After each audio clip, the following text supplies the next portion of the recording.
Well, hello everybody and welcome. My name is Roger and this is your daily tarot map for Saturday, August 1st, 2015, using tarot to create the life you want. Wow, can you believe it's August 1st already? The summer is going a little bit too quickly for my taste. So before we get started, I want to thank everybody for liking these videos, for sharing them on your social networks, for subscribing to this channel, for all your wonderful comments and emails. I really appreciate your support. So this week, we conclude our work with the Witch's Tarot, created by Dugan with the cards illustrated by Mark Evans. As tomorrow, we begin working with a new deck for the coming week. So be sure to tune in then to see what that deck will be. So, on to today's draw. The three cards drawn randomly from the deck today were the Knight of Wands, the Ten of Swords, and the Nine of Swords. So that pesky Ten of Swords appears again in our reading, this time accompanied by its partner in crime, the Nine of Swords, thus signifying that there will be some challenges coming up for some of you. Now, the first card in our draw, however, is the Knight of Wands. Now, when this knight comes galloping into a reading, he heralds change and movement, and often signifies a need for a change of scenery. Now, he is prone to charge in rashly without much forethought from time to time, so you are advised to think carefully about your actions before executing them and ensure that you are focused on your goals. But though you might even hesitate, it is time to make a move and to shake things up a bit, especially if something has come to an end in your life or run its course, as signified by our second card, the Ten of Swords. Now, this can be a card of painful endings, which may be the situation in your case, and if so, you may be feeling a sadness, regret, even a hesitancy to move forward. But to move forward, you must. It's time to walk away from a possibly negative or toxic situation and embrace the sunrise that we see depicted in this card. For the positive thing about endings is that they are followed by new beginnings.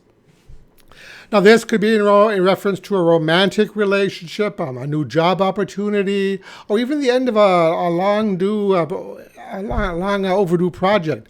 However, the transition from endings to beginnings is often not an easy one for us, as signified by our last card, the Nine of Swords, a card signifying repetitive, obsessive, negative thinking.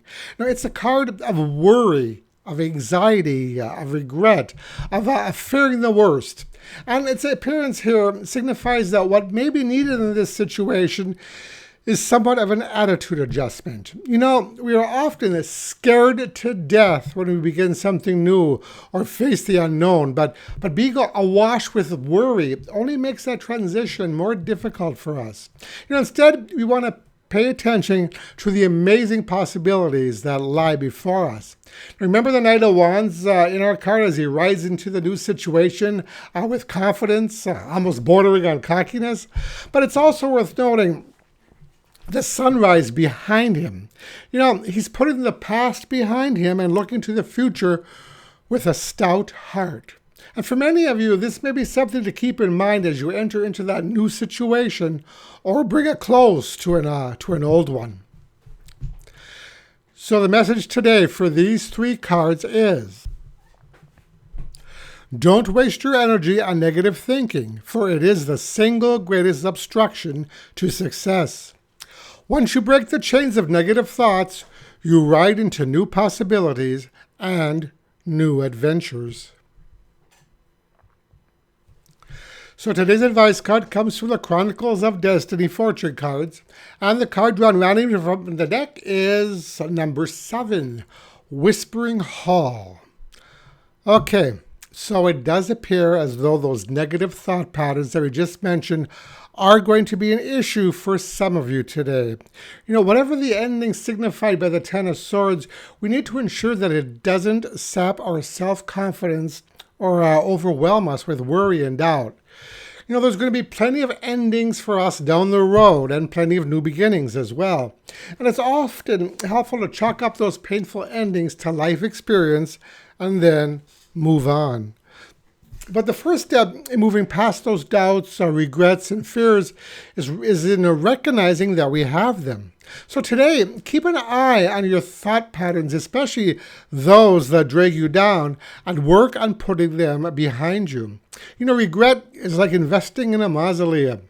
It will never pay off. So instead, try to make a point today to turn your thinking around, to focus on that which is in your best interest in the long run. And that is your daily tarot map for today. As always, I really would appreciate it if you click the like button if you like this video. And to learn more about my work, visit me at tarot-dude.com. And that's it for today. Thank you so much for watching, and I'll talk to you again tomorrow. Brightest blessings.